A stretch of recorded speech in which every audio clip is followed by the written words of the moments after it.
Well, good afternoon. I don't know why I got a microphone. I'm not going to sing, I promise.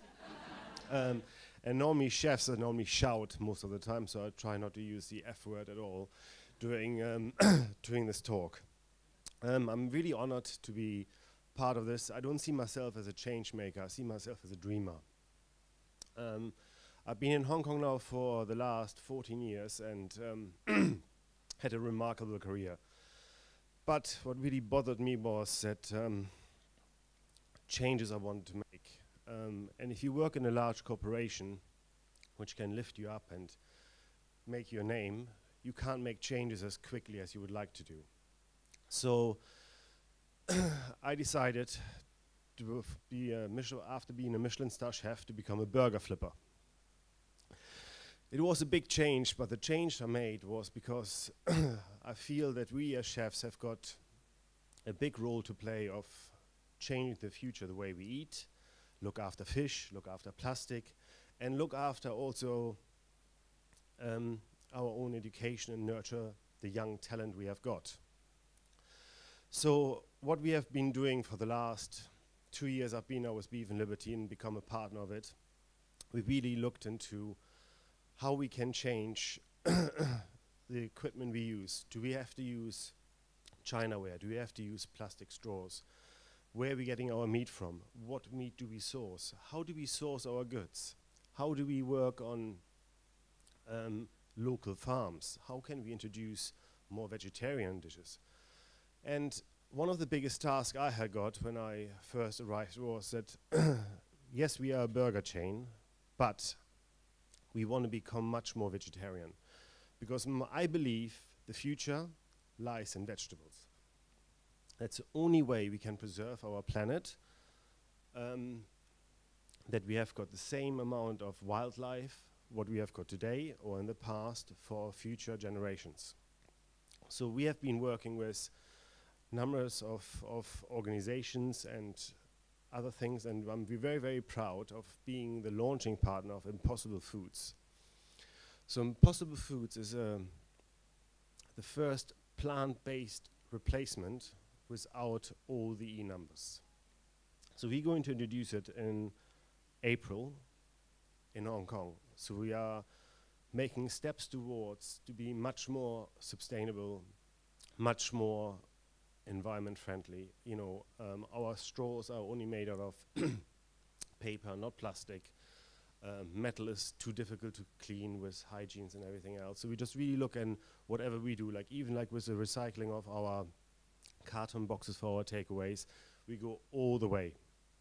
When we're looking at products, we have to look to make sure that the people on the other hand also work with the same sustainable ideas that we have got. So like for example, for our meats, I'm a big fan of grass fed. I don't like grain fed because grain is, in my opinion, a poison for our bodies. Because what we do is with grains over the last 30 or 40 years, it has been modified so badly that basically it is not anymore recognized really as grains. So whenever we source something, we have to make sure from where it comes from and that the chain is not broken in between. Unfortunately, in Hong Kong, there's no local farms as such. The farms that we have got here are only really not really looked after very well from the Hong Kong government, because there's not enough funding behind it. So basically what they do, they only really grow crops which are a fast-growing crop, which chefs as us, we don't really like to use because it's just too cheap in terms of the taste and the quality. So what we have been doing now as well, we have slowly starting to work with local foragers to give us some forage goods for small menu items. And I came across this amazing farm which has got these flies which turn food waste into recycled soil so that we actually can plant something on it. So we're starting slowly now also like to recycle all our food waste, give it to that farm, so in order that they can produce salads, cresses, herbs for us on a very small scale. But you know, that's the reason I call myself a dreamer. My dream is we can do much more. In September of last year, I made another step, so I opened my own restaurant. I opened Uwe. It's a small fine dining restaurant, 20 seats. And we have been very, very concerned also like about plastic. So we have banned all plastic coming to our restaurant, which is an absolute nightmare, as you can imagine. As we heard, everything is packed in plastic, from mushrooms to anything. So what we have done, we started to purchase containers and gave it to our suppliers, so at least it stops already in front of our doors. Then we have encouraged further on the suppliers just to show us also like in which form they recycle, and how we can go further with this. This then also leads further down to the education part of what we as chefs, I think we see responsible for the future generations. So because in the end of the day, through the social media, chefs have become superstars, whatever you want to call them, that we have got a voice. And I think if we can change the way people see food being perceived, how we source, how we look after the products we use, and also making other products much more delicious, like vegetarian food, that we don't have to have 3 meals of meat during the day, I think that's a big achievement for us.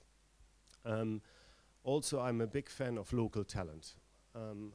Through my career with Mandarin Oriental for the last 9 years and what we do now, we try to support local talent, young cooks who want to achieve and have got also dream. Because in Hong Kong, chefs and waiters are seen as a byproduct.